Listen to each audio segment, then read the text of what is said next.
Where clause, which is used to filter actually records within your results, and it's used to only extract those records that fulfill or meet a specified condition that the user actually add to the query. So let's see how to use the where clause within our query.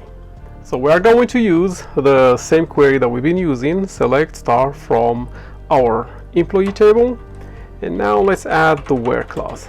So let's try first to find only marketing assistant employees within this table. So in order to do that, we have to add our where clause, then add the column actually name, under which we will be conducting our search and implementing this condition.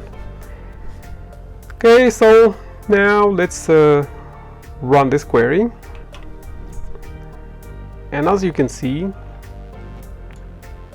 the results only show employees that under the marketing assistant job title. Okay, so now let's try to search by a different column. Let's do, for example, let's search for all the male employees within the company. And in order to do that, we have to use the gender column here.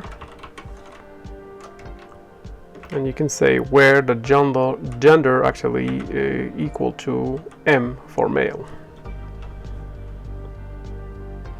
As you can see here, all the results are showing for male employees only.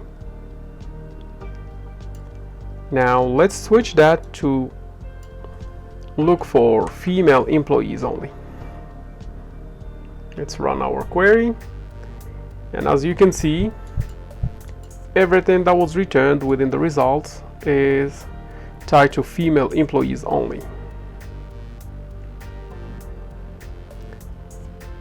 And you can use actually multiple conditions within one query.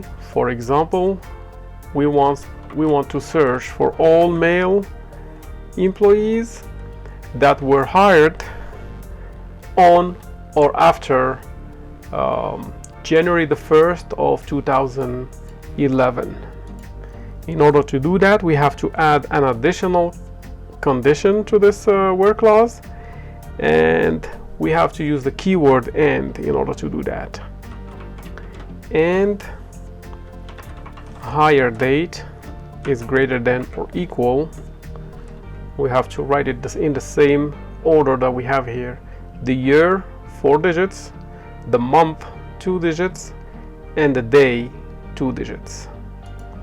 So 2011, January the 1st. Now if I execute this query here, all the results should be actually for all male employees that were hired on or after January 1st of 2011. Let's run it and see if that's true. As you can see, everything that was returned is for male employees, and everyone here was hired on or after January 1st of 2011. So this is how you use your where clause, and you can add as many conditions as you want. That shouldn't be a problem at all.